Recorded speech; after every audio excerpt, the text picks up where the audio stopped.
What's up, everyone? Welcome to the Green Report. This week we're covering gun rights news, and there's a lot happening. We've got a brand new DOJ division that's supposed to protect the Second Amendment, concealed carry reciprocity moving through Congress, multiple Supreme Court cases that could reshape gun laws, Florida trying to restore rights for 18-20-year-olds, and a disturbing trend with 3D printed ghost guns. If you care about the Second Amendment, this is the episode you need. Let's get into it. Story 1. DOJ creates new Second Amendment division.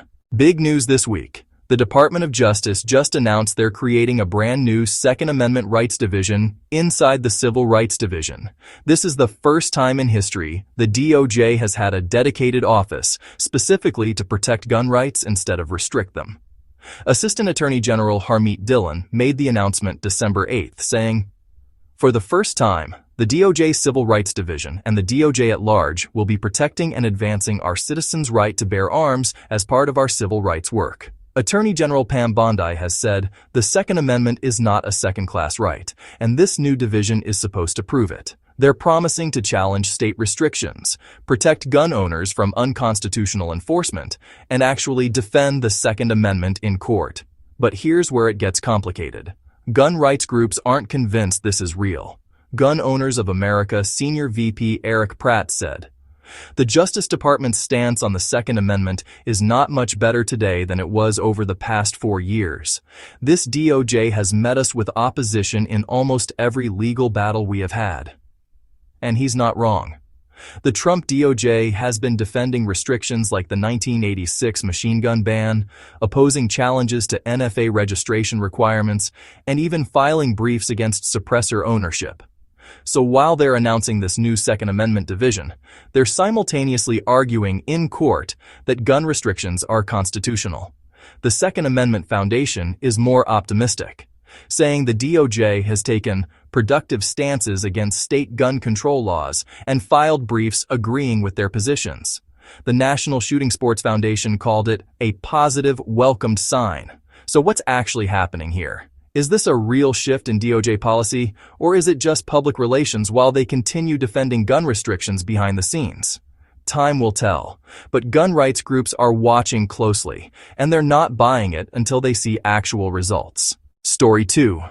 Concealed carry reciprocity moving through Congress. This is huge.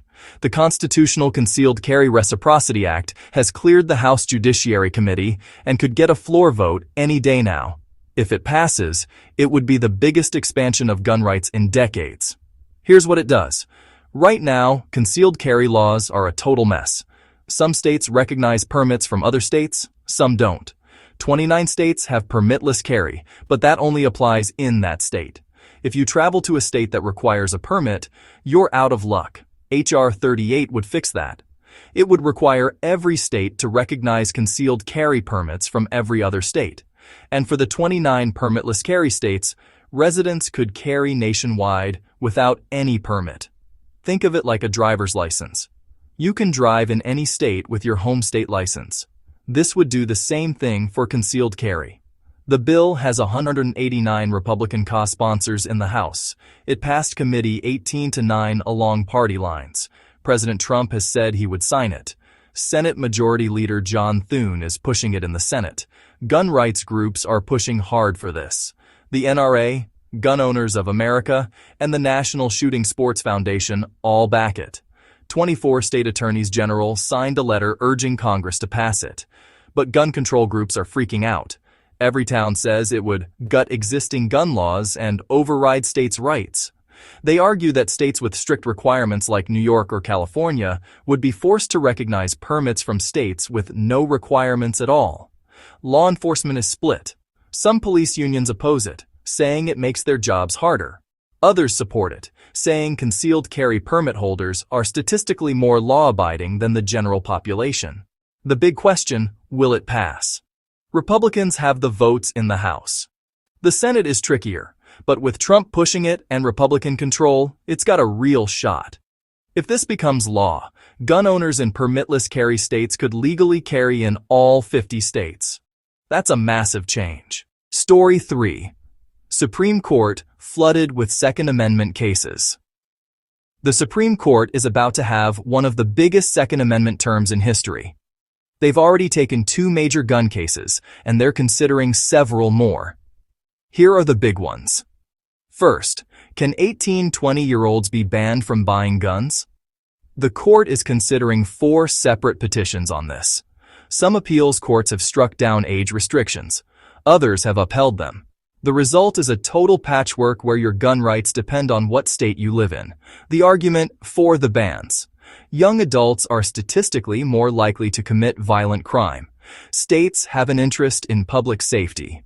The argument against. The Militia Act of 1792 required 18-year-olds to own firearms. The Founding Fathers trusted them with guns.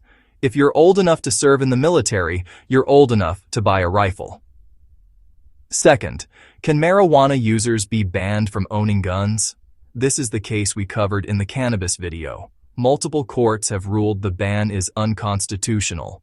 The Supreme Court is hearing arguments early 2026. Third, can felons challenge the lifetime gun ban? Right now, if you're convicted of any felony, you lose your gun rights for life. Even non-violent crimes. Even crimes from decades ago. 2 petitioners are asking the court to allow case-by-case challenges. And there are more cases in the pipeline. Challenges to assault weapon bans, magazine capacity limits, may issue permit systems, and more. Why so many cases? Because of Bruin. In 2022, the Supreme Court said gun laws have to be consistent with America's historical tradition of firearm regulation. That triggered thousands of lawsuits challenging basically every gun law on the books. Now the lower courts are split. Some are striking down restrictions, some are upholding them, and the Supreme Court has to step in and clarify the rules. This could be the most important Second Amendment term since Heller in 2008. Story 4. Florida moving to restore gun rights for 18 to 20-year-olds. Florida is trying to undo one of the restrictions passed after the Parkland shooting. In 2018, after 19-year-olds shot and killed 17 people at Marjory Stoneman Douglas High School, Florida raised the minimum age to buy any gun to 21. They also created red flag laws. Now, Republicans are pushing to reverse the age restriction. House Bill 133 passed the House Judiciary Committee 13-7 on December 2nd. It would restore the right of 18 to 20-year-olds to buy rifles and shotguns. The argument, right now in Florida, an 18-year-old can legally own a rifle if someone gives it to them. But they can't buy one themselves. That makes no sense. State Representative Jessica Baker said, right now in Florida, a 19-year-old can legally own a long gun if someone gives it to them, but they can't buy one themselves. Supporters also point out that 18-year-olds can vote, serve in the military, and are considered adults for every other purpose. Why can't they exercise their Second Amendment rights?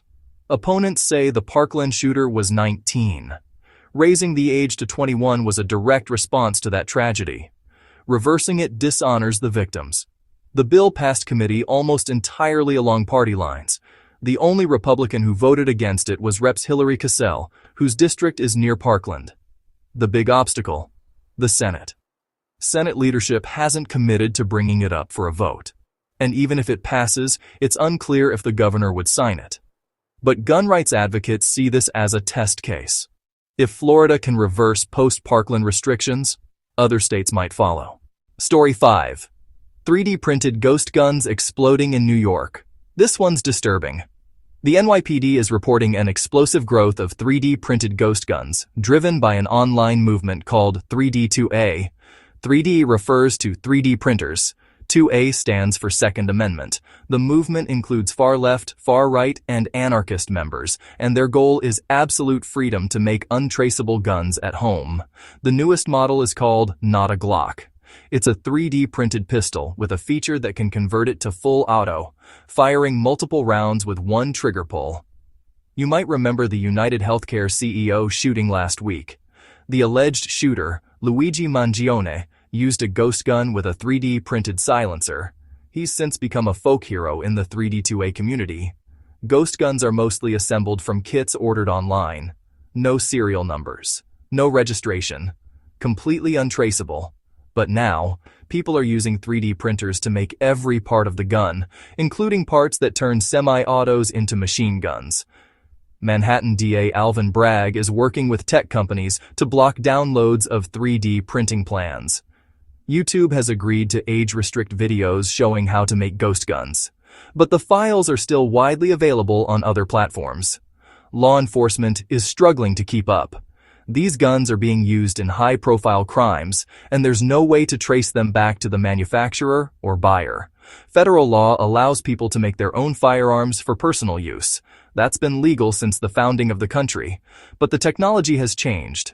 3D printers make it possible to manufacture untraceable weapons at scale, in your garage, with no oversight.